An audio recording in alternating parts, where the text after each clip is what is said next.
Friends, we will talk about Vedanta. Vedanta is a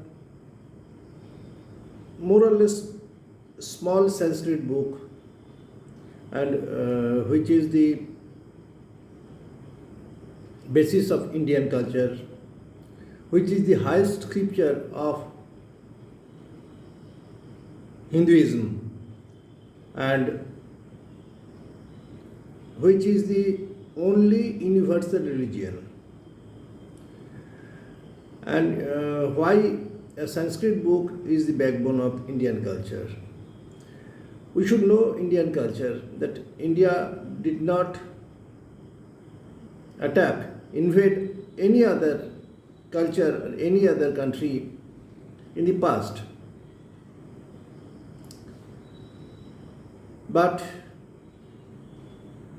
thousands of times India was attacked by outsiders. Now, why we will call Vedanta the highest scripture of Hinduism?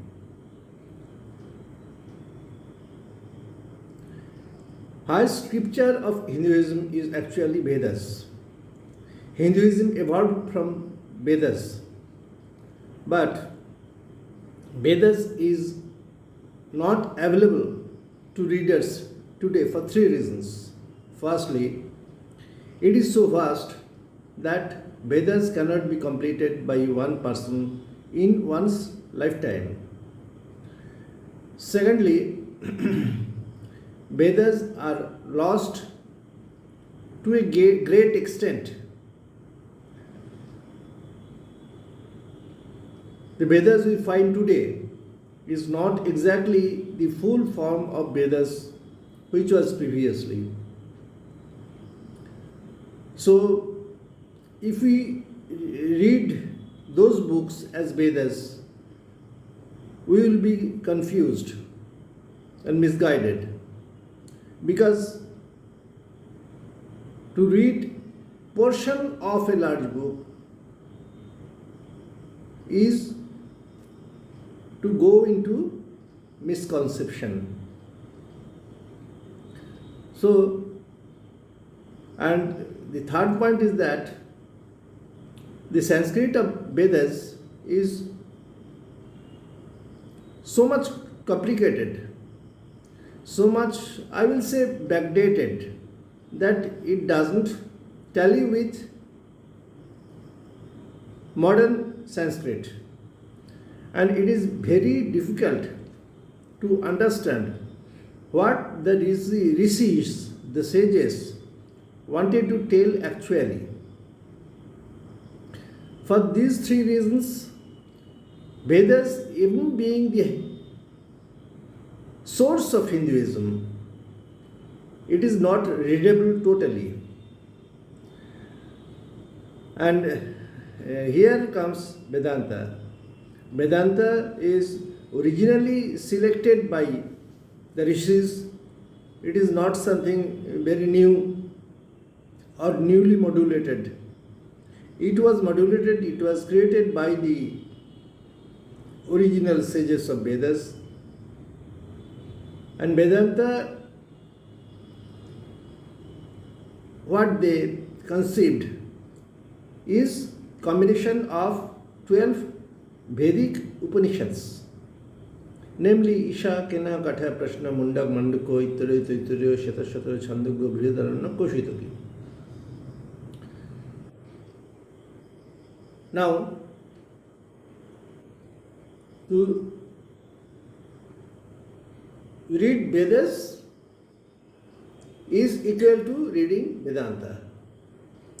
And Vedanta is readable, for it has a small volume, for it was discussed by many stalwarts of Sanskrit, and it was prescribed by the sages, the originator of the Vedas. So Vedanta has got an originality. And why Vedanta is the only universal religion? Because Vedanta does not discriminate between humans on basis of color, caste, religion, economic prosperity. All human beings are children of the immortal. There is no exception.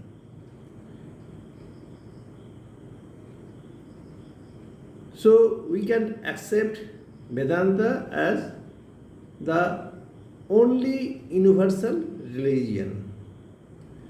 Let us engage ourselves in discussing Vedanta, and in the process of discussion of Vedanta, we must start with Ishopanishad, which is the first Upanishad of the 12 Upanishads of Vedanta,